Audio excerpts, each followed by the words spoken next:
রাজশাহী জেলার বাগমারা থানার অন্তর্গত বানইল মাদ্রাসা ময়দানে ১৬তম বাৎসরিক 2 দিন ব্যাপী তাফসীরুল কোরআন মাহফিলের সমাপনী রজনীর স্বনামধন্য সভাপতি আল্লাহ পাক বলেন, ফাতিলকা বুয়ুতুহুম খাবিয়াতাম বিমা যালামু ইন্না ফি যালিকা লাআয়াতাল লিকাউমিন ইয়ালামুন। আল্লাহ যেন এই আঙ্গুল দিয়ে এভাবে মানুষকে দেখাচ্ছেন, ফাতিলকা বুয়ুতুহুম, বাইতুন না বুয়ুত বহু বচন দিয়েছেন।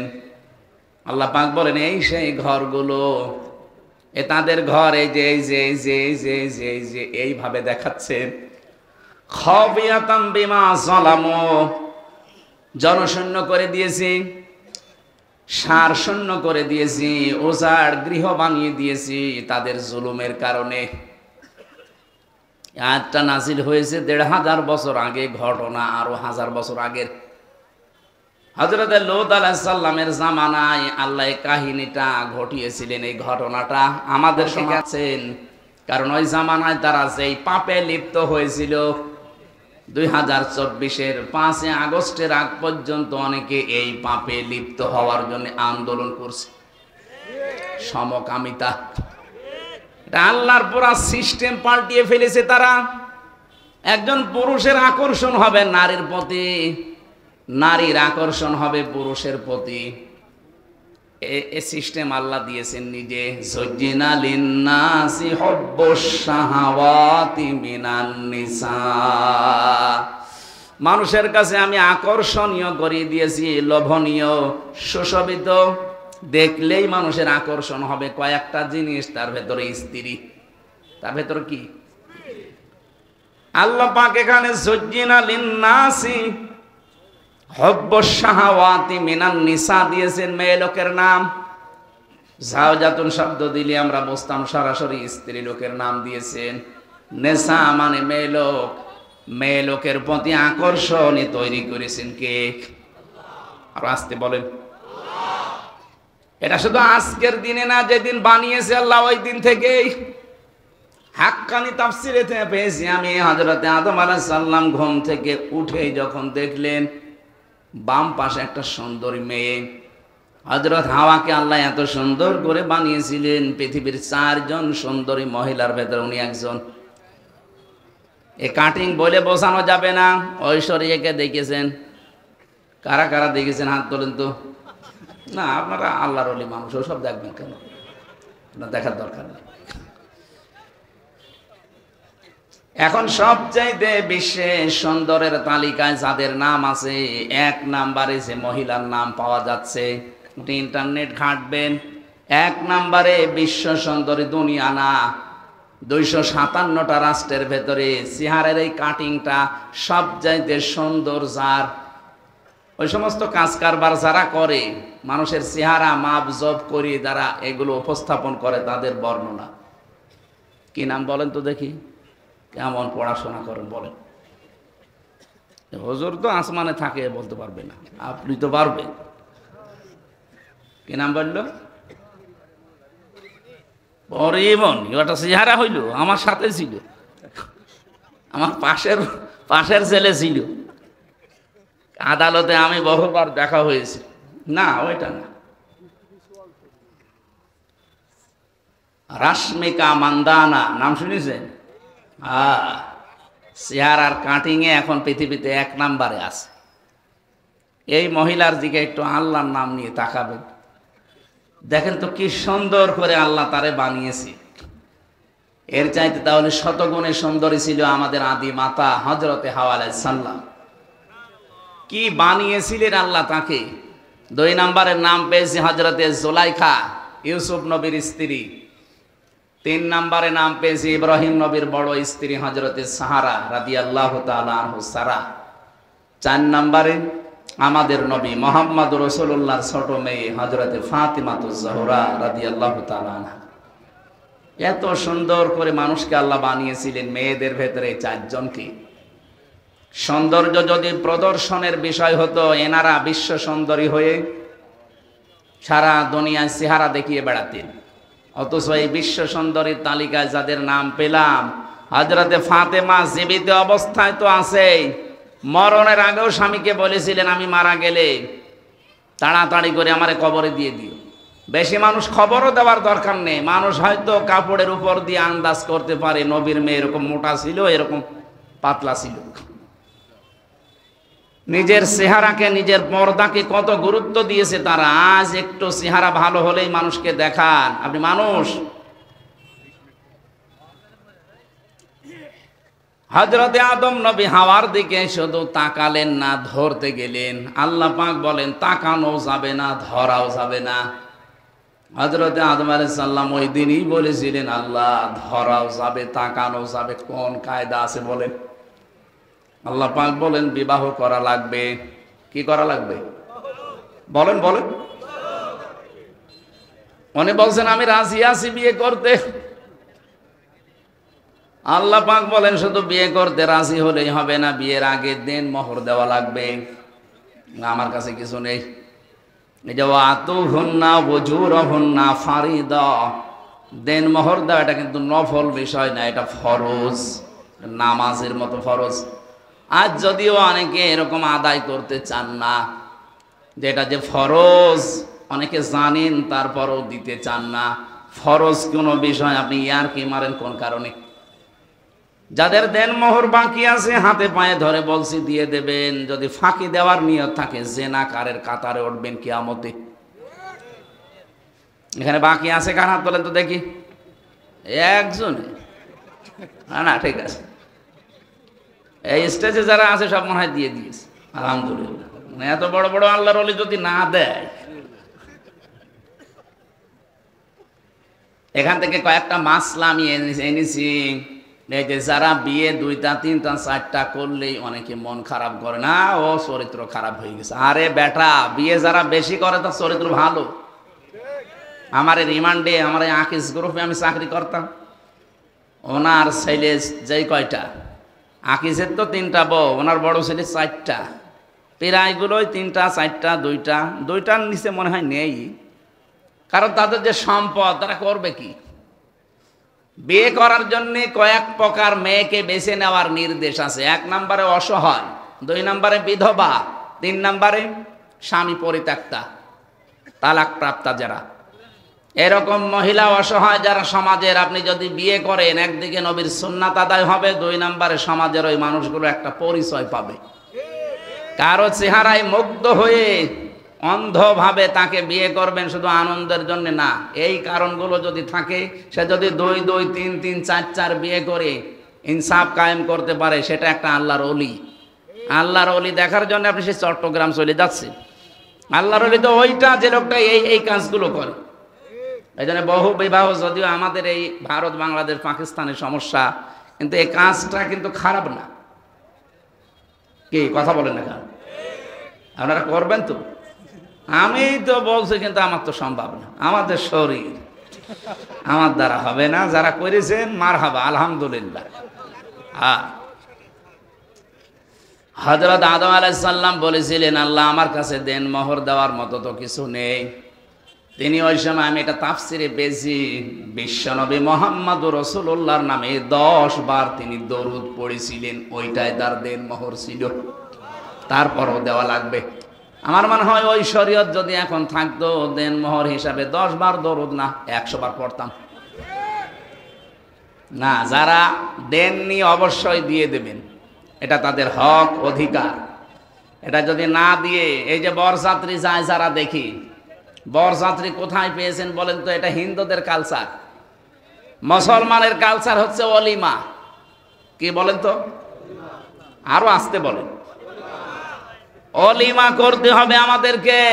যদিও আমার পর্যন্ত হয়নি, সামনের থেকে আমি চেষ্টা চালাবো, কারণ আমার ছেলে নেই, আমার সব মেয়ে। আমার তো অলিমা করলেই সব কিছু বেঁচে যাবে। কি কথা বোঝে? অলিমা ছেলের বাড়ি হয় না, মেয়ের বাড়ি হয়। তাহলে আমার তো বাঁচা লাগবে নাকি? যদিও আমার শ্বশুর ধরা খেয়েছে, বেশি মানুষ নিয়ে, আমি 7 জন মানুষ নিয়ে গিয়েছিলাম। যাক হয়ে গেছে, কিন্তু এখন থেকে না আর বরযাত্রী নয়। কেউ বরযাত্রী দাওয়াত দিলে বলবেন আমি যাব না, আমার ওলিমার দাওয়াত দেন আমি আসি। কি কথা বলে না কেন? এটা একটা জুলুম হয়ে যায় মেয়ের বাপের ওপরে। 18-20 বছর 22 বছর এত কষ্ট করে একটা মেয়েকে লালন পালন করার পরে আপনার হাতে তুলে দিচ্ছে, এরপরও আবার তার কাছে 200 মানুষ খাওয়ানো লাগবে। মানে এই যে 20 বছর 25 বছর পর্যন্ত মেয়েটার পেছনে যে খরচ, তাকে লেখাপড়া করানো খাওয়ানো, বলেন তো এর উপকার সারা জীবন তার বাবা মা একদিনও পাবে না? যত উপকার এখন থেকে সারা জীবন আপনি পাবেন। আপনার সন্তান সে পেটে নেবে, আপনার সন্তান লালন পালন করা, সেবা করা, যা করা সাংসারিক সব আপনার বউ করছে এই মেয়েটা। এত কিছু সারা জীবনের জন্য ফ্রি দেওয়ার পরেও ওকে দেখছে, তাই তো কত না। এরপরে আবার আপনাকে মানে 200 লোক খাওয়াতে হবে কোন কারণে? এই জন্য বরযাত্রীর সিস্টেম বাদ দেওয়া দরকার। যারা ছেলের বাবা আছেন এটা বাদ দেবেন তো? এই বেটা তো আওয়াজ পাওয়া যাচ্ছে না, তার মানে এটা চলবে না। এখন থেকে ওলিমার সিস্টেম চালু হবে ইনশাআল্লাহ। কথা বলেন ইনশাআল্লাহ। বরযাত্রী দাওয়াত দিলে একেবারে মুখের উপরে না করে দেবেন না, আমি ওই ছোট লোকের কাজে নেই, আমার ওলিমার দাওয়াত দেন, দরকারে আমার বউ নিয়ে যাব। কথা বলেন না কেন? আমার ভাইরা, আমি এখান থেকে যেটা নিয়ে আসার জন্য বলছিলাম, সেই পৃথিবীর শুরু থেকেই মেয়েদের ওপরে আকর্ষণ তৈরি করেছেন কে?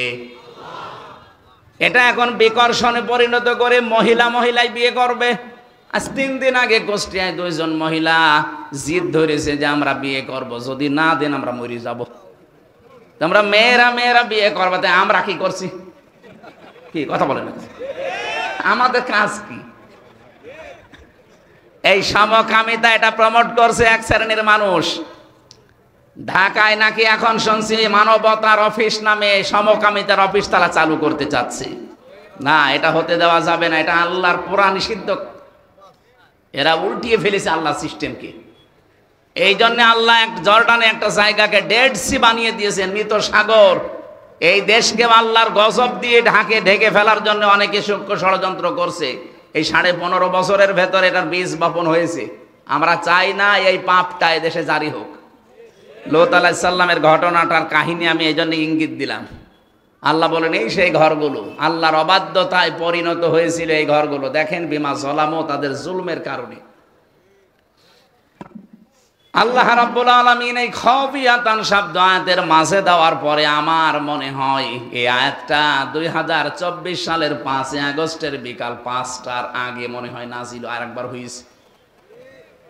আল্লাহ ফাতিলকা বুয়ুতুহুম, তুমি একটু তাকাও না কেন এই সেই ঘরগুলো। ফানজুর কাইফা কানা আকিবাতু মাকরিহিম আন্না দাম্মারনাহুম ওয়া কওমাহুম আজমাইন। হ্যাঁ নবী, একটু নজর করেন না এই মকরবাজগুলো, এই দুর্বিসন্ধি ষড়যন্ত্র যারা করেছিল, এদের আচরণ, এদের পরিণাম আমি আল্লাহ কি করেছিলাম আপনি দেখেন। আন্না এর ফাইল সরাসরি আল্লাহ নিজে, দাম্মারনাহুম ওয়া কওমাহুম আজমাইন, তাদেরকে এবং তাদের জাতিকে, কওমকে আমি আল্লাহ সমূলে ধ্বংস করে দিয়েছিলাম, শিকড় পর্যন্ত তুলে ফেলেছি।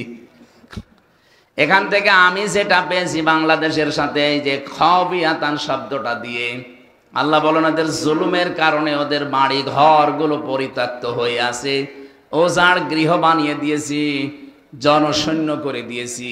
এর বাস্তব প্রমাণ আমার কুষ্টিয়ার হানিফের বাড়ি। আপনাদের মোহনপুরে আল্লাহর ওলির খবর কি আমি জানি না? হ্যাঁ, আগস্টের 5 তারিখের পরে আমি সর্বোচ্চ 10 দিন বাইরে ছিলাম, সিঙ্গাপুর, মালয়েশিয়া দিয়ে। এরপরে তো এদেশের প্রায় থানায় আমি যাচ্ছি, যেখানেই যাচ্ছি দেখছি জালেমদের বাড়ি ঘরে খাফিয়াতান আল্লাহ বানিয়ে দিয়েছে। এটা যদিও জনগণের হাতে, কিন্তু এর ফাইল আল্লাহ নিজে। আন্না দাম্মারনাহুম, আমি নিজে তাদেরকে ধ্বংস করেছি। এদের বাড়ি ঘর গোলাস পরিত্যক্ত। 3 দিন আগের পত্রিকা, সবচাইতে দামি বাড়ি যেটা মানুষ চোমা খেত গিয়ে, এই বাড়ি এখন জাতীয় টয়লেট হয়ে যাচ্ছে। জামাতবদ্ধ হয়ে 8-9 জন একসাথে যাচ্ছে আর বিভিন্ন দিকে মুখ করে চালাচ্ছে। বলেন তো, এত দামি বাড়ি, এত দামি নামি জায়গা যদি আল্লাহ জাতীয় টয়লেট বানিয়ে দিতে পারে, এর পরের শব্দে লাম আছে, ইন্না ফি যালিকা লাআয়াতান। এখানে লামে তাকিদ। আল্লাহ বলেন এর ভেতরে নিদর্শন আছে, অবশ্যই নিদর্শন আছে। লিকাউমি ইয়ালামুন, যারা জ্ঞানী তাদের জন্য কি নিদর্শন?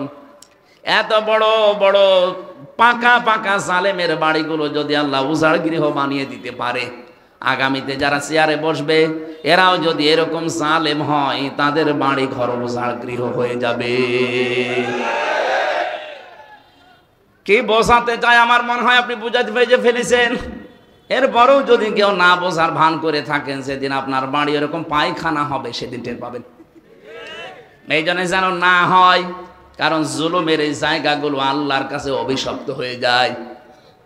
যারা হজ করতে গেছে স্যার সহ জিজ্ঞাসা করেন, একটা জায়গা আছে একটু জোরে যাওয়া লাগে, গজবের জায়গা ওইটা। আবু জেহেলের বাড়ি পর্যন্ত গজবের জায়গা।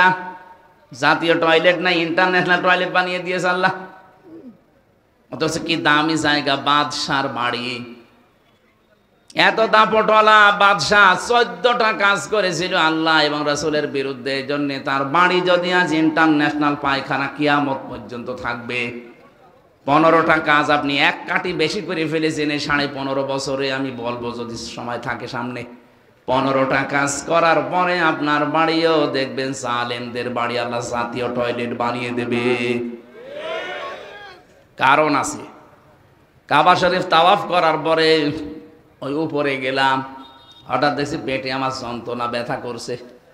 এক পুলিশকে ডাক দিয়ে বললাম, ইয়া সাদিক তাল, এ ভাই এদিকে আসেন, বন্ধু এদিকে আসেন। বলে কি?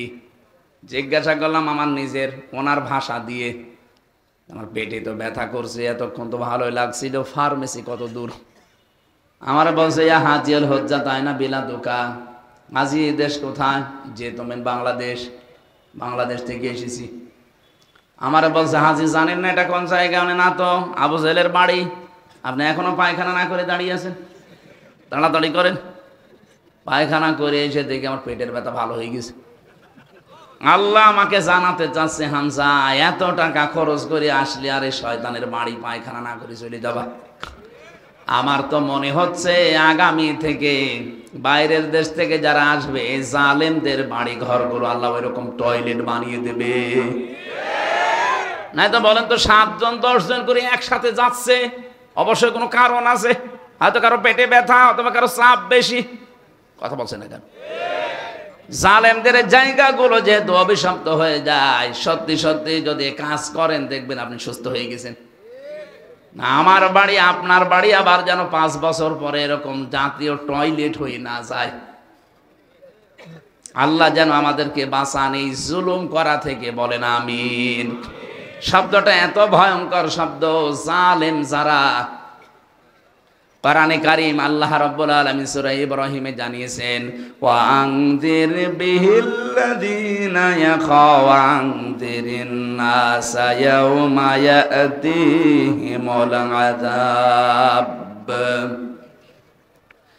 ওয়া আনযিরিন নাসা ইয়াওমা ইয়াতিহিমুল আযাব ফায়াকুলুল্লাযীনা যালামু রব্বানা আখিরনা ইলা আজালিন করিব নুজিব দাওয়াতাকা ওয়া নাত্তাবি'র রাসূল আওয়ালাম তাকুনু আকসামতুম মিন ক্বাবলু মা লাকুম মিন সাওয়াল। বলেন আল্লাহু আকবার। একটা আরবিতে পড়লেই কেমন যেন আমার ভেতরে একটা কম্পন তৈরি হয়। বাংলাদেশের সাথে কত মিল। আওয়ালাম তাকুনু আকসামতুম মিন ক্বাবলু মা লাকুম মিন সাওয়াল। আল্লাহ পাক প্রশ্ন দিচ্ছেন, আরে ওরা কি বলতো না এর আগে যে আমাদের কোনো লয় নেই, ক্ষয় নেই, কোনো ধ্বংস নেই? 15.5 বছরের যা বলেছে আল্লাহ মনে হচ্ছে 15.5 বছরে কোরআনে কারিমে ওইগুলোই দিয়ে দিয়েছে। সব কথার এক কথা, আমরা যাই করি যেন জালেম না হই, মাজলুম হন। কারণ মাজলুমের পক্ষে আমার আল্লাহ, কিন্তু জালেমের বিপক্ষে আল্লাহ নিজে মামলা দেবে। ইন্নামাস সাবিলু আলাল্লাযিনা ইয়াযলিমুনান নাস। সূরা সূরার 42 নম্বর আয়াতের প্রথম অংশে আছে, অবশ্যই আমি আল্লাহ নিজে অভিযোগ দেব, মামলা দেব, কেস করব জালেমদের বিরুদ্ধে, যারা মানুষ হয়ে মানুষের উপরে জুলুম করে। এখানে ইয়াজলিমুন আল মুসলিমুনা নেই, ইয়াজলিমুনা মোজারে, এরা লাগে নাচ দিয়েছেন, মুসলিমুনা দেয়নি আল্লাহ। মানুষ হয়ে যদি কেউ মানুষের উপরে জুলুম করে এবং করবে, অনেকে এখন করছে না কিন্তু নিয়ত করে আছে যে করব, সুযোগ পাই, এরকম নিয়ত অনেকের নেই। অনেকে এই নিয়ত করে অলরেডি বসে আছে যে একটু বসি আগে দেখেন কি করি। এই জন্য ইয়াজলিমুনা দিয়েছেন। বর্তমান ভবিষ্যতে, ভবিষ্যৎ বলতে কিয়ামত পর্যন্ত মানুষ হয়ে যারা মানুষের অধিকার নষ্ট করে, তাদের উপরে জুলুম করছে, করবে, তারা মামলার আসামি হামজার। কার? আপনি টের পাচ্ছেন কত কঠিন শব্দ এটা? আল্লাহ নিজে মামলা দায়ের করবেন।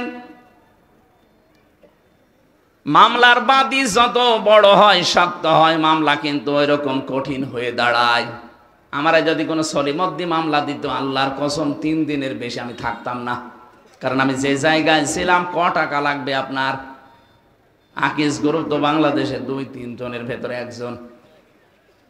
আমি ওদের খতিব ছিলাম, যা চাইতাম ওরা তাই করতো। যে গাড়ি দিয়েছিল দেখেছিলেন না, কোটি টাকার উপরে দাম। একটা খতিবকে বাংলাদেশে এত টাকার গাড়ি দেয়, বাড়ি দেয়, কে দিয়েছে? ওরা সব করেছিল আমাকে দিন প্রচারের জন্যে। বলেছিল যা লাগে সব করব, শুধু দিনের কথাগুলো প্রচার করবেন, টাকা পয়সা যদি কেউ দেয় ওগুলো মাদ্রাসা বানাবো, ওখানে দিয়ে দেবেন, আপনার যা লাগে আমরা দেব। এখান থেকে একটা মাসলা বলি, এই যে দিনের প্রচারক যারা, বিশেষ করে দায়ী ইলাল্লাহ, এটা যদি ইখলাসের সাথে কেউ কাজ করে, যারা আজ বাংলাদেশের নাম করা বড় বড় আলেমের নাম নিয়ে যে 1,50,000 না হলে আমি যাব না, এদের পিটানো দরকার। কোন জায়গায় পেয়েছেন ভণ্ডামি? আপনার মানুষ চলতে কয় টাকা লাগে? আমার নামে যারা এগুলো করেছিলেন বা করছেন, যদি আমি দেখিনি কোনো জায়গায়, যদি পাই, আমি তো আজ পর্যন্ত কেউ 5 টাকা দিয়েছে না 2 টাকা দেখিও না। যার মাধ্যমে নিয়ে সে পকেটে যা দিয়ে দেয় তাই। যদি 5 লাখ দেয় ভালো, যদি 5 টাকা দেয় তাও ভালো। আমার 300 টাকাও দিয়েছে, 280 টাকা আমার খরচ। আমি ঝিনাইদহ শৈলকুপায় গিয়েছিলাম, যাওয়া আসা, তখন যাতাম ওই ভ্যানে, বাসে, করিমন, নসিমনি। 300 টাকা দিয়েছে, খাওয়া দাবার দিয়ে সব মিলে 280 টাকা আমার খরচ, 20 টাকা বেশি ছিল। আর এখন সেই জায়গায় 20,000 30,000 দিচ্ছে, আবার কত লাগবে টাকা? যদিও জালেমরা এই 3টা বছরে আমার বাবাকে একেবারে ধ্বংস করে দিয়েছে। আকিজ গ্রুপের কাছে শুনলাম 32 লাখ টাকা নিয়েছে। বলেছে যদি টাকা না দেন, আপনাদের কাছে ছিল, আপনাদেরকেও জড়িয়ে দেব। ওরা ভয়তে টাকা দিয়েছে। 1-2 টাকা না, মালিক আমারে বলছিল কয়েকদিন আগে যে আমাদের কাছে 32 লাখের উপরে 35 লাখ চেয়েছিল, দিয়েছি, এরপরও বলছে আর টাকা দেবেন না। মানুষের টাকা পায়। আর আমার বাবারে বলেছিল এই যে নিয়ে গেলাম, যদি মামলা থেকে বাঁচাতে চান কালকে 10 লাখ দেবেন। গ্রাম্য মানুষও ভয়তে 8 লাখ দিয়ে দিয়েছে। আরে 3 বছরে কতবার মামলা হাইকোর্ট পর্যন্ত তুলেছে। একটা মামলা সিএমএম কোর্ট, জজ কোর্ট, হাইকোর্ট, কত টাকা লাগে জানেন? 32 বার তুলেছে মামলা। আমার 2 মামলায় যদি আমার মনে হয় 31-32 লাখ টাকা আমার বাবা চলে গেছে। আর এখন সেই মামলার আয়ু সেই ওসি কল দিয়ে বলছে হুজুর মাফ করে দিন। মাফ কিসের? আগে টাকা ফেরত দেন। মাফ করে দেব, অসুবিধা না, আগে টাকা ফেরত দেন, এরপরে বলেন আস্তাগফিরুল্লাহ। কথা বলছেন এখন? শুধু আমার সাথে না, এই 15.5 বছরে যার সাথে যে অপরাধ করেছেন, সে জামাত বুঝি না, শিবির বুঝি না, বিএনপি বুঝি না, যার সাথে অপরাধ আপনি করেছেন তার কাছে আগে ক্ষমা চাবেন আর তার ক্ষতিপূরণ দিয়ে দেবেন। আপনি তার ক্ষতিপূরণ দেবেন না, 15.5 বছরে আপনার কারণে লোকটা উপরের চেয়ারে উঠতে পারেনি। কি এরকম মানুষ নেই দেশে? আপনার কারণে লোকটার ব্যবসা বন্ধ হয়ে গেছে, আপনি চাঁদাবাজি করেছেন, মিথ্যা মামলা দিয়ে, মিথ্যা সাক্ষী দিয়ে ওর জীবন থেকে 8-10 বছর ধ্বংস করে দিয়েছেন। খুন, গুম আর আয়না ঘর তো আছে। আমার ওই 10 দিনে আমি আয়না ঘরে যা দেখেছি, এত বড় বড় নখ হয়ে গেছে এক একজনের, এত বড় বড় নখ, মনে হচ্ছে যে দাড়ি গোপ চুল জঙ্গল থেকে আসতেছে। তো প্রতিদিন পাইনি, কয়েকদিন শুধু পেয়েছিলাম। এই মানুষগুলো এই নখ দিয়ে দেখতাম, এই খুশিয়ে খুশিয়ে লিখেছে দেওয়ালের সাথে, আর ভাঙা ভাঙা অক্ষরে লিখা আছে, ভাই কেউ যদি বাইরে যেতে পারে এই নাম্বারে একটু বলবেন যে এই নাম্বারের লোকটা বেশি আছে। আর আপনি বলেন আমি কি করেছি যে আমার দেশ থেকে তাড়িয়ে দিল? আপনি তাড়িয়ে চলে গেছেন, বেঁচে গেছেন, যা করেছেন দেশের মানুষ জানে না। তাই আমি তো বের হয়েই বলতে চেয়েছিলাম, কিন্তু গোয়েন্দারা আমারে বলেছে না, কিচ্ছু বলা যাবে না, যদি বলেন আবার নিয়ে আসবো।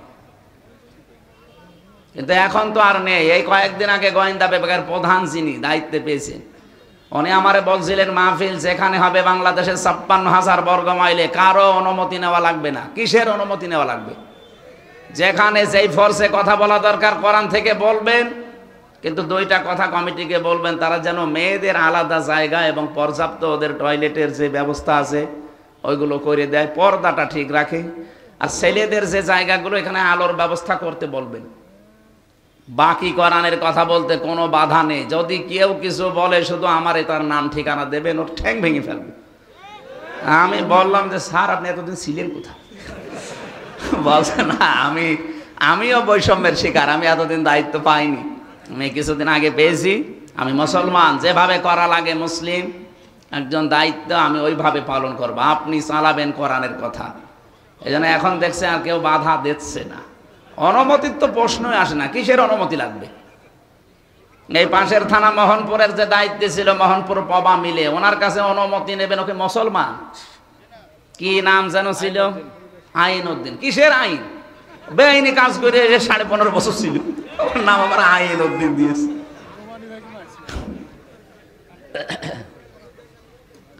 এই 15.5 বছরে যারা এমপি আর মন্ত্রী আর উপজেলা চেয়ারম্যান ছিল, যদি কেউ আমার সামনে বলেন সাবেক এমপি সাবেক মন্ত্রী, আপনার দাঁত মুখ খুলে ফেলবো। এই সমস্ত অবৈধ মানুষের চোরগুলোকে আপনি কোন কারণে বলবেন? আরো বলা লাগবে 15.5 বছরে এমপি হয়ে, মন্ত্রী হয়ে, উপজেলা চেয়ারম্যান হয়ে যা রাষ্ট্রের টাকা পয়সা বেতন নিয়েছেন, ওইগুলো টাকা ফেরত দিন, কারণ ওগুলো আমাদের টাকা। এই কথা বলছেন না কেন? বেগম পাড়া বানায়, সাহেব পাড়া বানায়, আর আমরা কি ঘাস কাটছি? টাকা ফেরত দেওয়া লাগবে, না তো কোনো মাপ নেই। এই জন্য যার কাছে যে অপরাধ করেছেন তার কাছে যে স্বীকার করবেন আর তার ক্ষতিপূরণ দিয়ে দেবেন। আমার বাপকে বলে দিয়েছি যে এখন যদি কেউ আসে বলবা যে 32 লাখ টাকা দাও, এরপর আস্তাগফিরুল্লাহ পড়বে, কোনো অসুবিধা নেই। কয়েকদিন আগে আমি সিরাজগঞ্জ গোল চত্বরা হোটেলে খাবার খাচ্ছিলাম। তার প্রায় এই যে আগস্টের 10 দিন আগে, আগস্টের 5 তারিখে বিপ্লব, 10 দিন আগে মতো আমার এই বগুড়ায় মাহফিল ছিল। ওই ওসি আমার 2 কিলোমিটার তাড়িয়েছে এই ধানের ক্ষেতের ভেতরে, পা মা কেটে, অথচ কিচ্ছু না, উনি উঠতে দেবে না। এই আর জনগণ আমারে তুলবে, এই জন্য আমার একা পেয়েছে আমার আর ওই আব্দুল বাড়ি রশিদি, 2 জনে সে এমন দৌড়, জীবনে আমি এইরকম দৌড়াইনি। 2 কিলোমিটার মাঠের ভেতরে, এই গ্রাম থেকে ওই গ্রাম, শেষ পর্যন্ত সে রাত 11:30 12টা পর্যন্ত পালিয়ে পালিয়ে কোথায় কোথায় ছিলাম। যাক, ওইভাবে কয়েকদিন কেটে গেল। আগস্টের 5 তারিখের পরে ওই লোকটার বিভাগীয় মামলা হয়েছে, ওর ওসিগিরি শেষ, এখন ওরা বদলি করে দিয়েছে কক্সবাজার। সেদিন এসেছিল, এসে বলছে হুজুর আমার মাফ করে দেন। কে আপনি? বলছে আমি সে আবুল কালাম আজাদ, ওসি বগুড়া। না, আপনার তো খুঁজছি। কি? বলছে মাফ করো না। মাফ করবো? ওই দিন যে গাড়ি আটক করে টাকা নিয়েছিলেন, ওই মারি ভাইয়ের কাছে 1,13,000 সে টাকা ফেরত দেন। বলছে টাকা আনি না। কিসের মাপ চাইতে আসেন? আগে টাকা দেবেন, এরপরে মাপ। শুধু আমি একা না, এদেশের যত মানুষকে এভাবে নাজেহাল করা হয়েছে, কেউ মাফ নেই। আগে টাকা ফেরত দেন, ক্ষতিপূরণ দেন, এরপরে আপনি আস্তাগফিরুল্লাহ পড়েন। জালেমদের বিরুদ্ধে মামলা এই জন্য আমির হামজার না, সরাসরি কে দেবে? আমার মামলা যেহেতু বাদী ছিল সরাসরি, ওই যে পালিয়েছে উনি, তাছাড়া সাধারণ মানুষ হলে আমার আটকিয়ে রাখতে পারতো না। এই জন্য আমার হয়নি, লাল দাগ মেরে দিয়েছে মামুনুল হক আমির হামজা। যতবার তুলি আইনের কোনো বাধা নেই, কিন্তু না, হবে না। অথচ ওই মামলার সব খারিজ করে দিয়েছে কয়েকদিন আগে, সব খারিজ হয়ে গেছে। আমি মনে করলাম যে জিজ্ঞাসা করি মাননীয় আদালত, এত 3 বছর আপনার কাছে ছিল, তখন বললেন না এটা জামিন দেওয়া যায়, জামিন অযোগ্য। এখন বলছেন এই মামলার কোনো গ্রাউন্ড নেই, এ কি কি দেখে বিচার করব, কোনো মাল ম্যাটারেস নেই যা। উনি এই কথাই বলতো যে স্যার আমার হাত বাঁধা ছিল, কথা বলে না, এখন হাত খোলা আছে, আমি যতটুকু পারছি ন্যায় বিচার। আমার মনে হয় বাংলাদেশে এখন যারাই দায়িত্বে আছে, সামনে আসবে, কারো যেন হাত বাঁধা না থাকে, সবার হাত আবু সাইদের মতো খোলা থাকবে ইনশাআল্লাহ।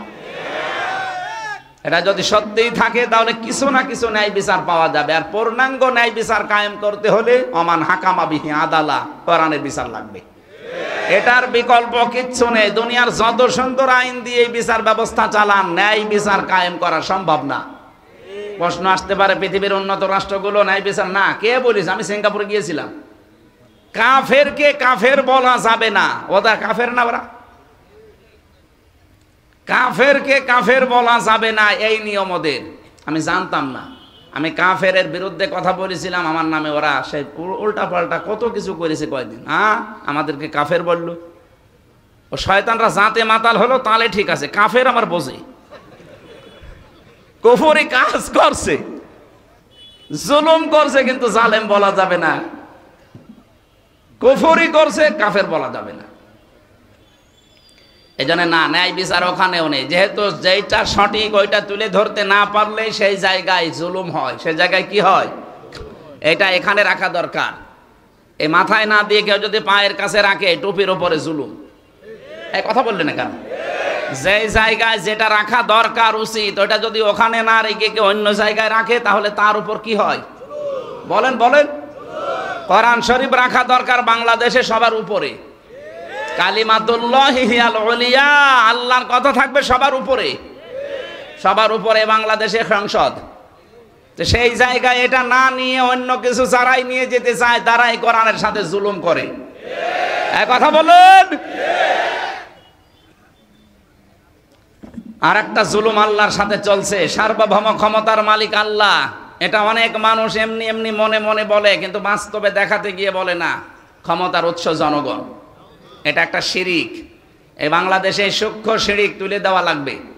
বাংলাদেশ জামাত ইসলামী এইটা বিশ্বাস করে না যে ক্ষমতার উৎস জনগণ, ক্ষমতার উৎস আল্লাহ। এই কারণে তাদের নিবন্ধন পর্যন্ত বাতিল করে দিয়েছে জালেমরা।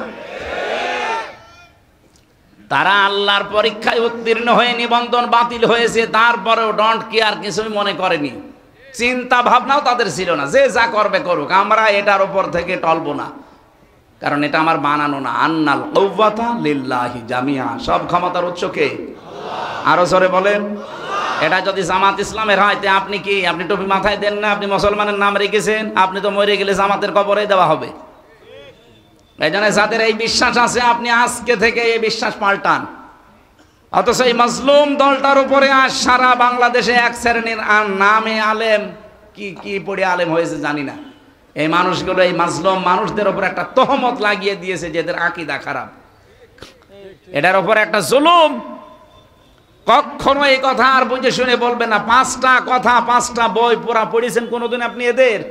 আপনি আকীদা খারাপ বলেন মানে? আপনার এত ভালো আকীদা যে ফাঁসির দড়িটা গলার কাছে আসলে তখন আকীদা টের পাবেন। অথচ যে মানুষগুলোর বলেন আকীদা ভালো নেই, এই মানুষগুলো ফাঁসির দড়ি গলার কাছে নিয়ে 3 ঘন্টা ঘুমিয়েছে। আমার নিজের সাক্ষী, শহীদ মীর কাশেম আলী 3 ঘন্টা পরে যার ফাঁসি, কারারক্ষীকে বলছে, ভাই আমি 2 ঘন্টা ঘুমালাম, তুমি 1 ঘন্টা আগে আমারে ডেকে দিও। অথচ তার দড়ি ফাঁসির গলার কাছে। তার ছেলেটা গুম হয়ে আছে, ব্যারিস্টার আরমান, তার বউ ওই সময় আইসিইউতে ছিল। এরকম কঠিন পরিস্থিতিতে যার 3 ঘন্টার 2 ঘন্টা ঘুমিয়ে কাটাতে পারে, আপনি পারবেন? বলতে যত সহজ মনে হচ্ছে, আমি তো নিজে প্র্যাকটিক্যাল, তাও পারবো না। তার ইমানটা কোন পর্যায়ে ছিল, আর আন্দাজে আকীদা খারাপ, ইমান ঠিক নেই, ভণ্ডামি করার জায়গা পান না। কখনো এই কথা জেনে শুনে বলবেন না আকীদা ভালো নেই। আকীদা কি? আকীদার বই পড়েছেন আপনি? আকীদা খারাপ হলে এই মানুষটাকে পেতেন আপনি? একটা ফাজিল মাদ্রাসার অধ্যক্ষ উপাধ্যক্ষ খেলা করে পর্যন্ত গিয়েছে না? হাজার হাজার আলেম এই দেশে, এই মানুষগুলো আকীদা ভালো না। তার আকীদা ভালো না থাকলে ওরা কি ডাইল খেয়ে আলেম হয়েছে? উল্টা পাল্টা কথা বলবেন না। যে মানুষগুলো লোকের খেয়ে, নিজের বাবার টাকা পয়সা হালাল খেয়ে যদি ওই পর্যায়ে যেত, তাহলে এই ফতোয়া দিত না। উল্টা পাল্টা জিনিস খেয়ে পর্যন্ত চায়, ওর ভেতর থেকে তো ওই কথাই আসবে। আমি আপনাকে ছোট করার জন্য বলছি না, আপনার অনেক কাজ অনেক অবদান আমরা স্বীকার করি। তালিমের যে জায়গাগুলো আছে এগুলোতে আমার দেওয়া সম্ভব না, কিন্তু অর্থনৈতিক বিষয়, রাজনৈতিক বিষয়, রাষ্ট্র পরিচালনার যে বিষয়, এই ক্ষেত্রে বাংলাদেশ জামাত ইসলামী ইসলাম ছাত্র শিবিরের আল্লাহর ওলি। চায়না পয়সা যদি দেখাতে পারেন যে এদের চরিত্রের ভেতরে আছে দুর্নীতি, আল্লাহর কসম আমি ওদের এক্ষুনি গালি দেব। বলেন, চায়নাও দেখাতে পারবেন না। আপনি আল্লাহর ওলি দেখতে এসে কোথায় চলে যাচ্ছেন? সিলেটে। কিসের আল্লাহর ওলি দেখতে যান? আল্লাহর ওলি তো ওই লোকটা, যে লোকটা তার লেনদেনে স্বচ্ছ। 5টা গুণ লাগে আল্লাহর ওলি হওয়ার জন্য। 5 নাম্বার এটা, লেনদেনে স্বচ্ছ হওয়া লাগে। আর দেশে লেনদেনে স্বচ্ছ কে আপনি টের পাচ্ছেন না? বলেন তো। সত্যকে সত্য জানার পরও আপনি গোপন রাখবেন কোন কারণে? আমি কি বেশি বলে ফেললাম? আপনি একটা কথা প্রমাণ করেন যে হ্যাঁ এদের চরিত্রের ভেতরে কি কি খুঁত পেয়েছেন। এরা তো আর মাদ্রাসায় আপনার মতো 24 ঘন্টা পড়ে না, জেনারেল শিক্ষিত মানুষ একজন। একটা বিড়ি খায় না, একটা সিগারেট খায় না, একটা লাল পানি খায় না। আপনি বসেন এই ঝঞ্ঝা বিক্ষুব্ধ দুনিয়ায় এই টিকে থাকা কত কঠিন। আপনার চরিত্র কোন জায়গায় আপনি নিজেও জানেন না, অথচ এই মানুষটা যেটা সামনে করে সেটা পেছনেও করে, একই কাজ। আজ এই মোবাইলের মাধ্যমে কত মানুষ তার চরিত্র ধ্বংস করে ফেলছে। কথা বলেন না কেন? কত মানুষ এখানে দেখতে মনে হয় আসমান থেকে পালিয়ে এসেছে, অথচ মোবাইলে এমন দৃশ্য যেটা নিজে দেখলে আনন্দ লাগে, অন্য দেখলে লজ্জা পায়। এটা হারাম না? এই কথা বলেন না কেন? এই হারাম কাজ কার মোবাইলে আছে আমি জানি না, যার আছে এখনই ডিলিট করা লাগবে। হ্যাঁ সেরাই বসো, ওরা বসিয়ে দেন। কি প্রসাব করা, পায়খানা করা আর বিড়ি খাওয়া ছাড়া কেউ যাবেন না। বিড়ি যদি খুব বেশি নেশা লাগে খেয়ে চলে আসবেন। কি এটা তো আর খুব বড় না, তারপরেও এখন হুজুররা আছে, অনেক এলাকায় দেখেছি ইমাম সাহেব বিড়ি খাচ্ছে। আমি সিলেটে পেয়েছি, কি গো ইমাম সাহেব কেবল বিড়ি খাচ্ছিল, বলছে ওটা বাদবে না। এই জন্য খুব বেশি নেশা লাগলে খেয়ে চলে আসবেন তাড়াতাড়ি, আবার সবার সামনে খেয়েন না। আর ওই যে যেটা উঠে চলে যাচ্ছিল, কি ওর কোন নাম্বারে দেন, ছেড়ে দিন ছেড়ে দিন। ও তো এখনো মনে হয় ফুল হাতায় আছে, হাফ হাতা হয়নি। জেলখানে আমাদের দেবদুলাল ছিল জেলার, যখনই আসতো সব চিল্লে তো ফুল হাতা আসতেছে। ফুল হাতা মানে মুসলমানে দেয়নি, ওইটা তো মনে হয় এরকমই, দেন ছেড়ে দিন। তা আমরা যেটা বলতে চাচ্ছিলাম, আমরা অর্থনৈতিক বিষয়ে এই কঠিন পরিস্থিতি যারা চরিত্র লেনদেন স্বচ্ছ রাখতে পারে, টিকিয়ে রাখতে পারে, কত রকমের কঠিন অবস্থা আপনি টের পাচ্ছেন না। ঝঞ্ঝা বিক্ষুব্ধ পৃথিবী, গণার জন্য মানুষ পাগল হয়ে যাচ্ছে। আমরা আমাদের মোবাইলটা একটু চেক করে নিজের ইমানকে প্রশ্ন করেন তো, আপনার আকীদা ঠিক আছে কিনা বলেন। আপনি তো প্রকাশ্য এবং গণা গোপনে করে যাচ্ছেন, কেউ টের পাচ্ছেন না। যারা গোপনে গণা করে তাদের চেহারার উজ্জ্বলতা আল্লাহ নষ্ট করে দেয়। আমি এখানে একটা একটা চেহারা দেখে বলতে পারবো ওর মোবাইলে কি আছে। দাঁড় করান সামনে, 10টা লাইন করেন, আমি সব বলে দিতে পারবো। এমন কোন দৃশ্য যদি থাকে যেটা নিজে দেখলে আনন্দ পান, অন্য কেউ দেখলে লজ্জা লাগে, এক্ষুনি ডিলিট করা লাগবে, এক্ষুনি, সে যেই হোক। করেন, তাড়াতাড়ি করেন, ডিলিট করেন তাড়াতাড়ি, তারপরে ওয়াজ করবো। ডিলিট করবেন কিনা বলেন, হাত তোলেন তো, কারা কারা করবেন। কি আছে মোবাইলে দেখে? হ্যাঁ তুই বসে আছেন, মুরব্বী মানুষ, দাঁড়িয়ালা মানুষ, নাউজুবিল্লাহ। না গান আছে, ভালো গান রাখবেন, ইসলামী গান যেগুলো এগুলো রাখবেন, পরিমনের গান আবার রাখবেন না। আমার ভাইরা, কোরআনে কারিমের যেই কথা এ পর্যন্ত তুলে আনার জন্য বলেছিলাম, আল্লাহ পাক লা টান দিয়েছেন, ইন্না ফি যালিকা লায়াতাল লিকাউমিন ইয়ালামুন।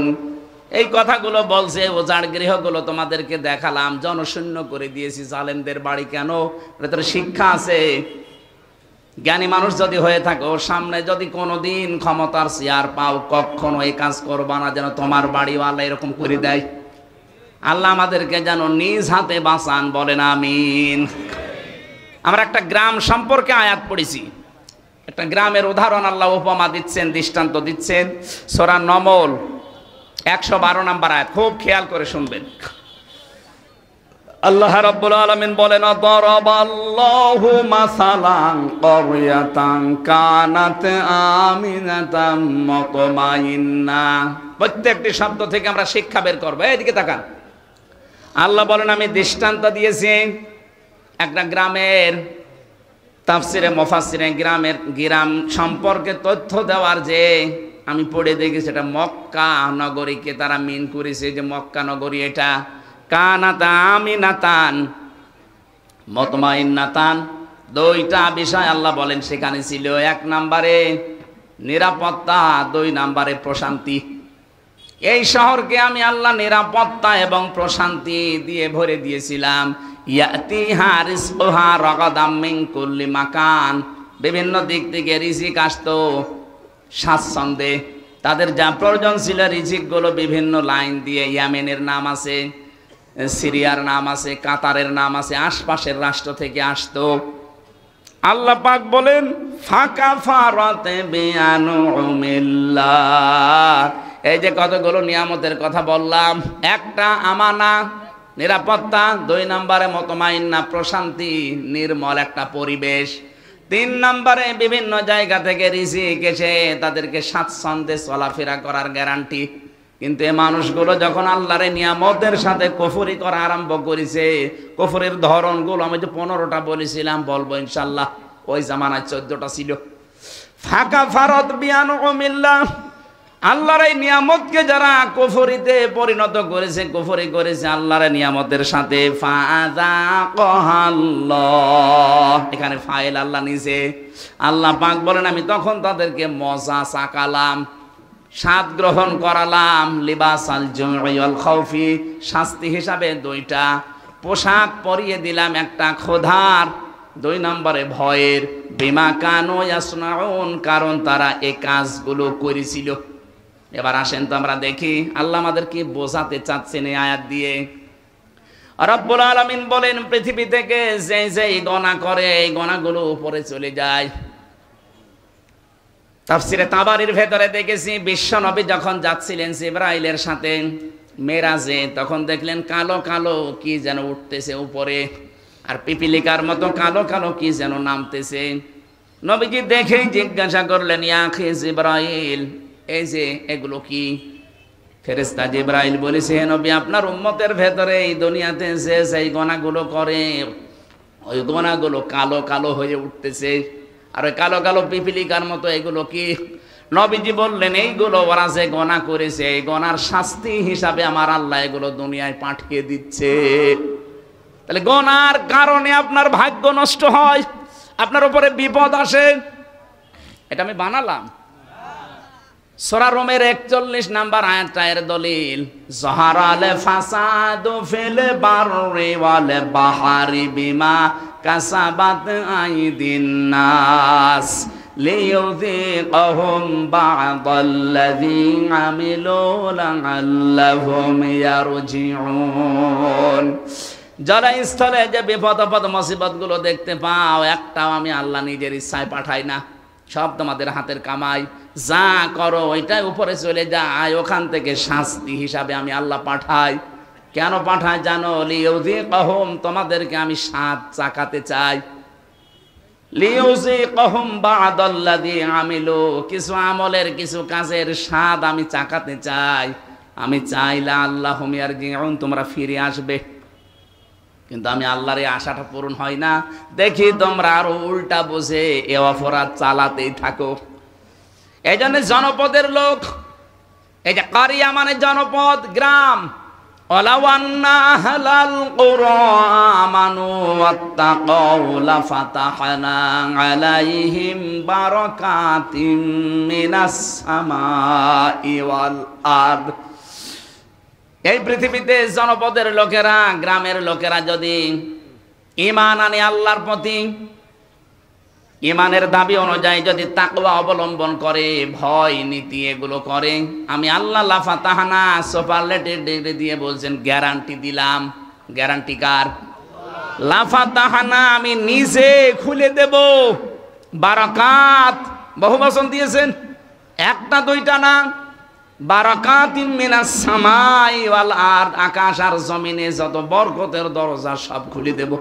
এই খুলে দেওয়ার জন্য ফেরেশতা লাগবে না, আমি আল্লাহ নিজের কুদরত দিয়ে খুলে দেব। সুবহানাল্লাহ বলতে পারেন না? এবার আসেন তো আমরা কি পাঠাচ্ছি আর আল্লাহ আমাদের জন্য কি পাঠান। আমিনাতান মুতমাইন্নাতান, এক নম্বরে ওই গ্রাম যেটা কাবা শরীফ মক্কা শরীফের নাম আছে, এ প্রথম নাম্বারে তার নিদর্শন ছিল, সেটা ছিল নিরাপত্তায় বেষ্টিত।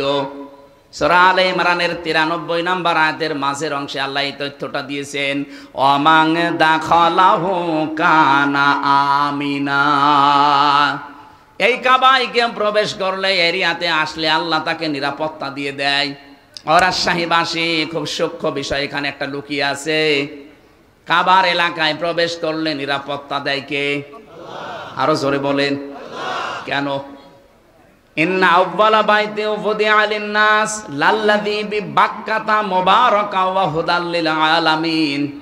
অবশ্যই পৃথিবীতে সর্বপ্রথম ঘর যেটা নির্মাণ হয়েছে তার নাম বাক্কা। বাক্কা মানে মক্কা, এটা প্রাচীন নাম। এই মক্কাতে যেটা আছে, এখানে দুইটা জিনিস আমি দিয়েছি, মুবারাকান বরকতময় করে দিয়েছি, অহুদান পথ নির্দেশিকা এখানে আছে। একটা কালো গ্লাভ দিয়ে ঢেকে রাখা ঘর, কি বরকত সেখানে, কি রাস্তা তৈরি করা আছে এর ভেতরে। তাফসিরে আমি প্রায় 19টা পয়েন্ট পেয়েছি এই বারাক, মুবারাকান আর হুদান, এই দুইটা শব্দের ভেতরে।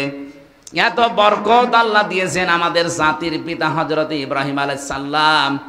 ওই যে ছোটবেলায় যখন তার সন্তানকে কাবার পাশে রেখে গিয়েছিলেন, ওই সময় তিনি দোয়া করেছিলেন, মাবুদ আমার এই সন্তান আদি এখানে রেখে গেলাম, এদেরকে তুমি গোশত এবং দুধ, কি বললেন, গোশত এবং দুধ, এই দুইটার বরকত ঢেলে দিও।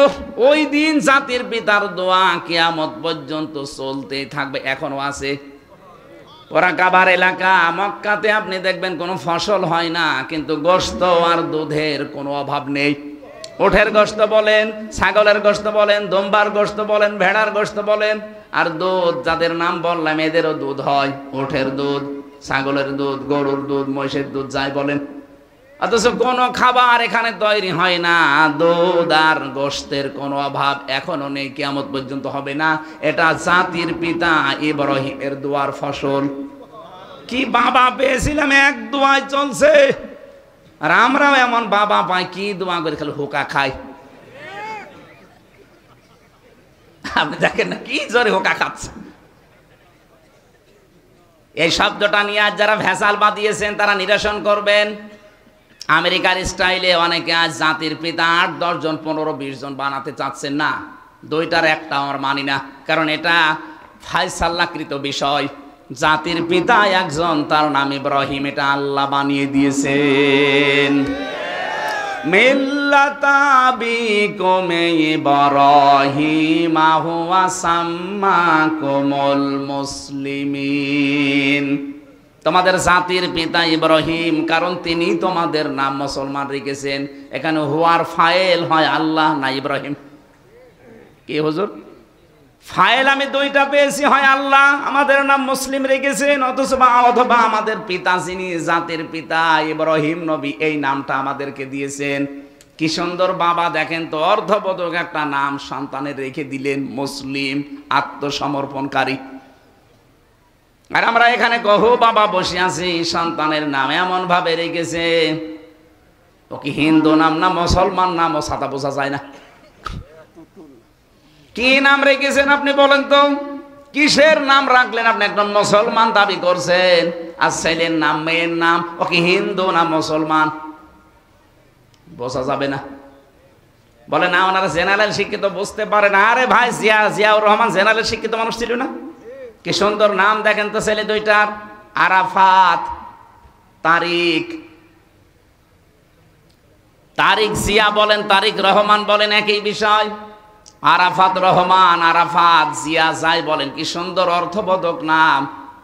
জেনারেল শিক্ষিত মানুষ নাম রাখলো কি করে? আর আপনি বলেন আমি জেনারেল শিক্ষিত, কি রাখবো, পুতুল না জয়, আমি টের পাইনি। টের পাননি মানে? তারা জেনারেল শিক্ষিত হয়ে যদি আর অর্থবোধক নাম রাখতে পারে, রহমানের রাস্তা, তারিক রহমান।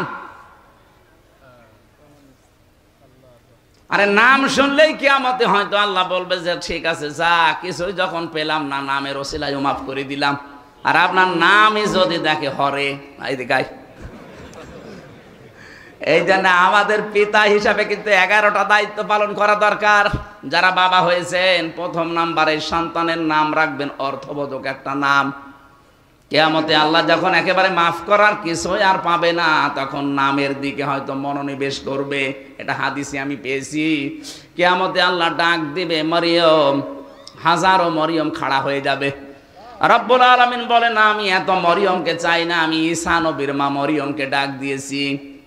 মরিয়ম নামের মেয়েরা বলবে, রব্বুল আলামিন তুমি তো আর বলার সময় বলনি ঈসা নবীর মা মরিয়ম কোথায়? ডাক যখন দিয়েছো দুনিয়ায় তো শুনি নাই তোমার কথা, আজকে মনে করলাম একটু সাড়া দেই। আল্লাহ পাক বলেন, ঈসা নবীর মা মরিয়মের সাথে যাদের মিল আছে, যাও জান্নাতে চলে যাও। এজন্য অর্থবোধক নাম রাখা এটার বাবার আর মায়ের দায়িত্ব। যদিও আমরা অনেকে এটা বেখেয়াল রাখতে পারি না। আবার শুধু অর্থের দিকে কোরআনের শব্দ দেখেই নাম রাখবেন না।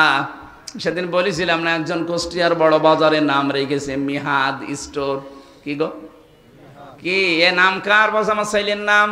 মিহাদ মানে কি? বলছে কোরআনে পেয়েছি বিসাল মিহাদ। আরে বেটা, এটা নিকৃষ্ট জায়গা, জাহান্নামের এটা নিকৃষ্ট জায়গা। এই জন্য অর্থবোধক নাম রাখবেন। আমি যেটা বলছিলাম, আমাদের জাতির পিতা একটা দোয়া করেছিলেন, আল্লাহ এই নিরাপত্তার শহরে তুমি গোশত এবং দুধের কোনো অভাব কিয়ামত পর্যন্ত দিও না। আল্লাহ দেবেও না। এই জায়গাটা যে এমন নিরাপদ, অথচ এর এরিয়ার বাইরে আপনি যাবেন, সেখানে ডাকাতি আছে, সেখানে ছিনতাই আছে, চুরি আছে, কিন্তু কাবার চত্বরের ভেতরে কোনো ছিনতাই নেই, নিরাপদ। বাবার হত্যাকারীকে দেখার পরও মানুষ ছেড়ে দিতে বলে না, এই জায়গায় কিছু করা যাবে। আমাং দাখালাহু কানা আমিনা, পুরা জায়গাটা আমি নিরাপত্তা চাদর দিয়ে ঢেকে রাখলাম। বাংলাদেশ তো আর কাবা শরীফ না, কি এটা কি কাবা শরীফ? তাহলে এই জায়গা যদি নিরাপদের শহর বানাতে হয়, এটা তো 6010 কিলোমিটার দূরে। বাংলাদেশটা সেই সৌদি আরব থেকে 6000 কিলোমিটারের উপরে। এই জায়গাটা, এই 56,000 বর্গ মাইলের দেশটা যদি আন্তর্জাতিক বিভিন্ন যে চক্রান্ত চলছে, ষড়যন্ত্র চলছে, বিশেষ করে আমাদের প্রতিবেশীদের, এদের এই চক্রান্ত থেকে বাঁচাতে শান্তি, স্বস্তি, নিরাপত্তা দিয়ে যদি ঢেকে রাখতে হয়, কাবা শরীফের এরিয়ার মতো অবশ্যই কোনো কাজ আছে। কি? সূরা আনামের 82 নম্বর আয়াতে আল্লাহ এই কাজটা দিয়েছেন। আল্লাযীনা আমানু ওয়া লাম ইয়ালবিসু ঈমানাহুম বিযুলমিন উলাইকা লাহুমুল আমন ইলা আখির আয়া। আল্লাহ পাক বলেন, যারা ঈমান আনবে জনপদের, আর ঈমানের সাথে জুলুমকে মিশ্রণ করবে না। এখানে জুলুম মানে শিরিক। জুলুম মানে কি? বলেন বলেন। যারা ঈমানের সাথে শিরিককে মেশাবে না, উলাইকা লাহুমুল আমন, এরাই আমানতে, আমানার হকদার। এখানে নিরাপত্তা, আমান মানে হক, নিরাপত্তার হকদার এরাই আমি আল্লাহর পক্ষ থেকে। 56,000 বর্গ মাইলকে যদি নিরাপত্তা চাদর দিয়ে ঢেকে রাখতে হয়, সে যে কোনো শত্রু থেকে, অবশ্যই দেশে শিরিক মুক্ত দেশ গড়া লাগবে। অথচ 15.5 বছরে শিরিকের কারখানা তৈরি করেছিল। প্রতিষ্ঠান থেকে শুরু করে এমন কোনো জায়গা ছিল না যেখানে শিরিক নেই। মোড়ে মোড়ে মূর্তি তৈরি করার মাধ্যমেও শিরিক। কথা বলে না কেন?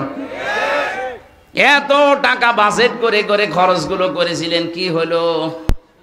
একটা দিনও তো যায়নি। কুষ্টিয়ার 5 রাস্তার মোড়ে যেটা বানিয়েছিল, ছাতা এত শক্ত যে ভাঙা যাচ্ছিল না। শেষ পর্যন্ত ক্রেন নিয়ে এসে ভেঙেছে ব্যাকো দিয়ে। কি শক্ত, টেকে নাই। এখন ওই জায়গায় শহীদ চত্বর নাম দিয়েছে, কারণ 14 জন এক জায়গায় মারা গেছে ওই জায়গাটায়, আর 2 জন মারা গেছে বাড়িতে যাওয়ার পথে। এই 16 জন। এই জন্য ওই চত্বরটার নাম এখন আর বাবা চত্বর নেই, নাম দিয়েছে এখন শহীদ চত্বর।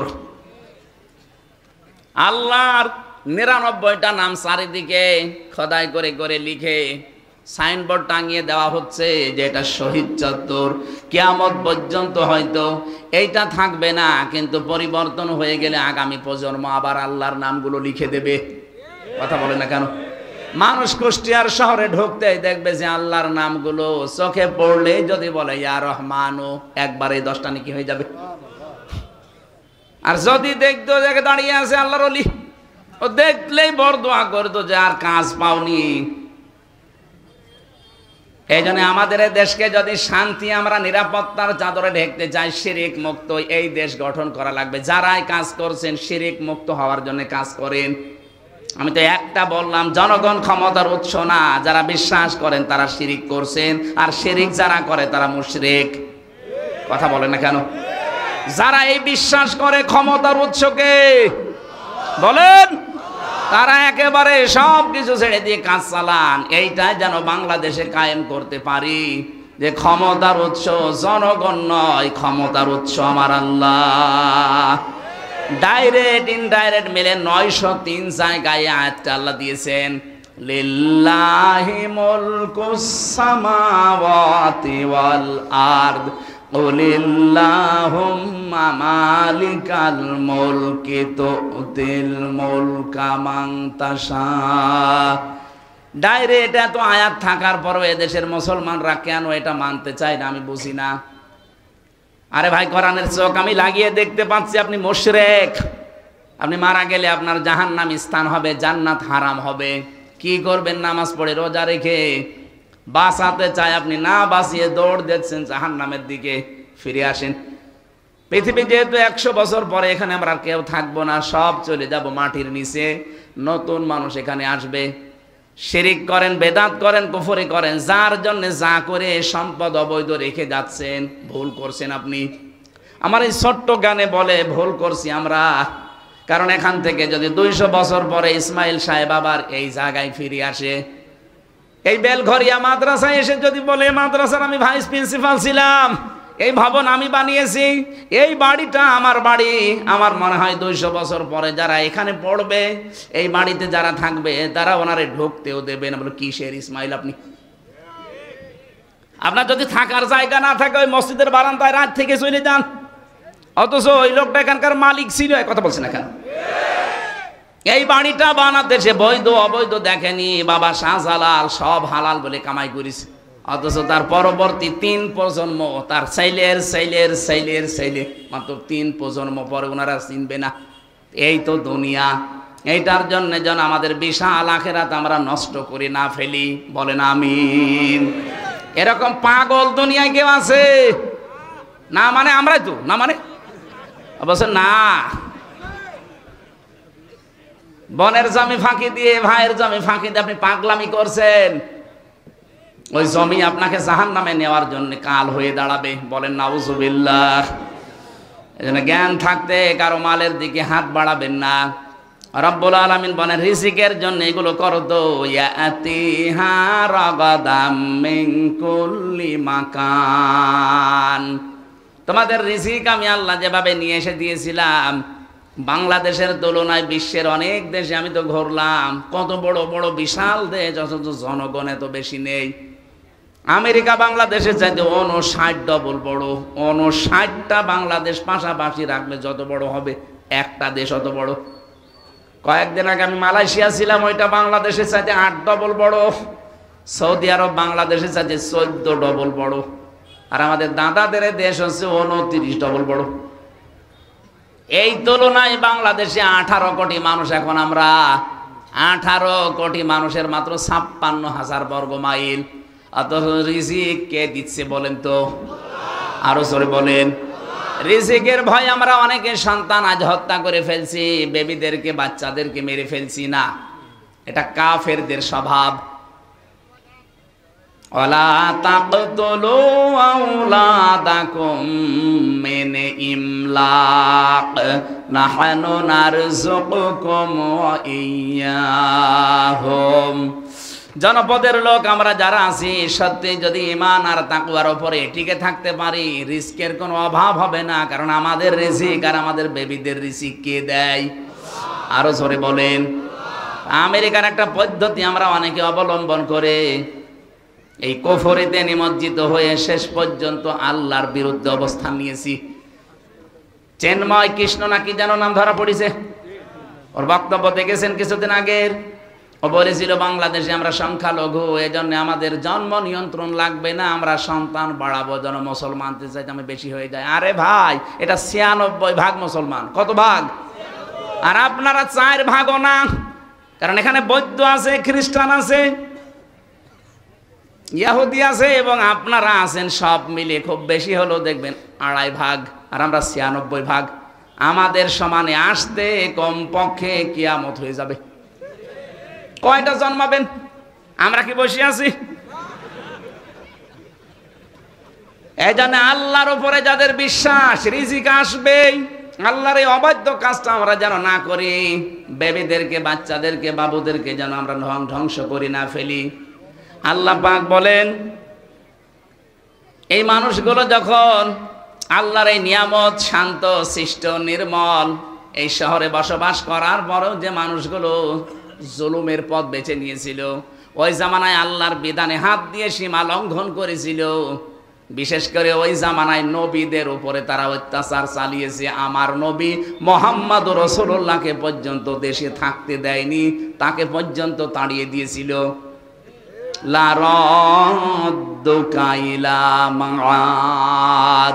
আল্লাহ গ্যারান্টি দিয়েছেন, হে নবী, যেখান থেকে চলে যাচ্ছেন আবার এই জায়গায় আমি আল্লাহ আপনাকে ফিরিয়ে নিয়ে আসব। এই আয়াতের তাফসীর আমি 2টা তথ্য পেয়েছি। পৃথিবীর ময়দানে যারা কোরআনে কারিমের সাথে সম্পৃক্ত থাকার কারণে দেশে থাকতে পারে না, ওরা যদি হিজরত করে, ও আল্লাহ পাক ওদেরকে অবশ্যই আবার ফিরিয়ে নিয়ে আসবেন সম্মানের সাথে। যেমন মাওলানা আবুল কালাম আজাদ, এই কথা বলছে না কেন? আরো কত মানুষ আছে, আমি নাম নিলাম না, যারাই কোরআনের জন্য নির্যাতিত, নির্বাসিত হয়েছেন, তাদেরকে আল্লাহ রাদ্দু কাইলা মাদ ফিরিয়ে আনবেই, অপমান না, সম্মানের সাথে। আর যারা কোরআনের সাথে বেয়াদবি করে দেশ ত্যাগ করবে, নির্বাচিত হবে, নির্বাসিত হবে, এই মানুষগুলোকে ফিরিয়ে নিয়ে আনার কোনো গ্যারান্টি আমার আল্লাহ দেয়নি। তার প্রমাণে চেঙ্গিস খান, লক্ষণ সেন পালিয়েছে, আজ পর্যন্ত ফিরে আসেনি, আসবেও না কিয়ামতের আগে। কথা বলে না কেন? কোরআনের বিরুদ্ধে অবস্থান নিয়ে যারা নির্বাসিত হবে, এদেরকে আল্লাহ ফিরিয়ে নিয়ে আনার গ্যারান্টি দেয়নি। এখানে 15.5 বছরে আমরা অনেকেই নির্বাসিত ছিলাম বিভিন্ন কায়দায়, কিন্তু আল্লাহ আমাদেরকে বাঁচিয়েছেন। ওয়াজাইনাল্লাযীনা আমানু ওয়া কানু ইয়াত্তাকুন। বলেন, আল্লাহ নিজে বলছেন, ওয়াজাইনাল্লাযীনা আমানু, যারা ঈমান এনেছে আমি আল্লাহ নিজে তাদেরকে রক্ষা করেছি। সুবহানাল্লাহ বলতে পারেন না? এজন্য জালেম যারা 3 মাসে অনেকে আত্মহত্যা করছে, অথচ মুসলিম মানুষগুলো আজ 15টা বছর আত্মহত্যার পথ তো বেছে নেয়নি, টিকে ছিল। কিয়ামত পর্যন্ত যদি মুসলিমদের উপরে কেউ জালেম করেই থাকে, আল্লাহ নিজে তাদেরকে দাঁড় করিয়ে রাখবে। ওয়াং জাইনার ফাইল আল্লাহ নিজে। এই জন্য আমরা সাবধান হব। কুফরের মাধ্যমে নবীর এখন নেই, নবীদের ওয়ারিসরা আছে, তাদের সাথে আপনি মাজায় দড়ি দিয়ে আদালতে টানতেন। এই যে আমার মাজায় দড়ি দিয়েছিল, শুধু দড়ি দিয়ে, হাতে হ্যান্ডকাপ দিয়ে, পায়ে দিয়েছে ডান্ডা বেড়ি। মাওলানা রফিকুল ইসলাম খানের মতো একটা মুরব্বী মানুষ আমার মাঝে মাঝে বলতো, হামজা দেখো, আমি একটা মুরব্বী মানুষ, আর আমার মাজায় দিয়েছে দড়ি, আমার পায়ের সাথে ডান্ডা বেড়ি দিয়েছে। তাও 1 পায়ে দিলে হয়, 2 পায়ে ডান্ডা বেড়ে দিয়ে আবার মাথায় দড়ি, হাতে হ্যান্ডকাপ দিয়ে টেনে নিয়ে যাচ্ছে, মানুষ গরু নিয়ে যাচ্ছে। মানে একটা আলেম মানুষ না? এক কথা বলছে না কেন? ওনার নামের আগে দেখবেন মাওলানা আছেন, কামেল পাশ, মাওলানা রফিকুল ইসলাম খান। আপনি আমার মতো ছোটখাটো হুজুরকে দিলেন, সে তো হুজুরদের উস্তাজ। এদেশে আলেমদের যে সংগঠন আছে, ওলামা পরিষদ আছে, তার সভাপতি তিনি। আর তার মাথায় আপনি দড়ি দিয়ে, হাতে হ্যান্ডকাপ দিয়ে, তাও ডান্ডা বেড়ি, খুব কষ্ট পেয়েছে লোকটা। কাশিমপুর থেকে আদালত পর্যন্ত বেনা 3.5-4 ঘন্টা সময় লাগে। এত সময় ওনারে বেঁধে নিয়ে আসা লাগবে কেন? উনি কি পালিয়ে যাচ্ছে? আলেমদের উপরে এই জুলুম করার কারণে আল্লাহ পাক বলেন, ফাআযাকাল্লাহ লিবাসাল জুই ওয়াল খাউফ, 2টা শাস্তি নাজিল করব তাদের মজা চাকানোর জন্য। এক নম্বরে তাদের ক্ষুধা দুর্ভিক্ষ দেব, তাকান এখন ওদের ক্ষুধা আছে না নেই। যেই কয়জন আদালতে দেখতে পাচ্ছেন ক্ষমতা চিরস্থায়ী না, আদালতে নেওয়ার সময় মনে হচ্ছে কত রকমের ক্ষুধা ওদের ভেতরে। দুই নম্বরে ভয়, চেহারার ভেতরে ভয়ের ছাপ আল্লাহ তৈরি করে দিয়েছে। বিমা কানু ইয়াসনাউন, কারণ তারা এতদিন এই কাজ কারবার করেছিল। আল্লাহ আমাদেরকে যেন এই আয়াতের যে মূল শিক্ষা, আল্লাহর অবাধ্যতা করে জো এবং খৌফ এই দুইটা যেন চাপিয়ে না দেয়। যদি একবার দুর্ভিক্ষে পড়ে যায় আমরা কিন্তু একবারে গণহারে মরব। সামনে যারা আসবেন তারা যেন বিশেষ করে আল্লাহওয়ালা যারা নবীদের ওয়ারিস তাদের সাথে বেয়াদবি করবেন না। আপনি নিজের কপালে নিজে আগুন লাগাবেন। আল্লাহ আমাদেরকে বাস্তবে আয়াতটা প্র্যাকটিক্যাল লাইফে যেন সেট করে দেন, বলেন আমিন। এখানে কি লিখলেন? ও যারা দাঁড়িয়ে আছেন আপনারা টাকা দেননি? হ্যাঁ, আপনার 2টা টাকা হলেও কোরআনের প্রচারে থাকা লাগবে। আরে ভাই, টাকা যদি কোরআনের পেছনে না ব্যয় হয় তো কোনে ব্যয় করবেন আপনি? 3 জায়গায় টাকা খরচ করলে হিসাব দেওয়া লাগবে না কিয়ামতে। একটা কোরআনের প্রচারে, 2 নাম্বার পরিবারের জন্য, 3 নাম্বার জিহাদের ময়দানে দেন। এখানে যেহেতু কোরআন প্রচারে কাজ হচ্ছে, যারা যা দিয়েছেন আরো যারা যাচ্ছে 5টা টাকা হলেও আপনার যেন থাকে, সামর্থ্য অনুযায়ী দান করবেন। বেশি সময় হয়ে গেল নাকি? ও 9:30টার সময় দিয়েছিল, 9:45, মেলা সময় হয়ে গেছে। না ওই যে আবার আরেকটা নিয়েছে, আমিও পারি না, ওরাও ছাড়ি না। আল্লাহু আকবার।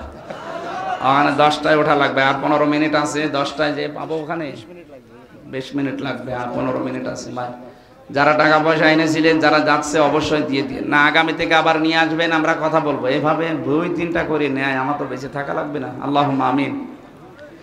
লা হাওলা ওয়ালা কুওয়াতা ইল্লা বিল্লাহিল আলিয়্যিল আযীম। আল্লাহুম্মা গফিরলি ওয়ারহামনি ওয়াহদিনি ওয়াফিনি ওয়ারযুকনি ইয়া রাব্বাল আলামিন।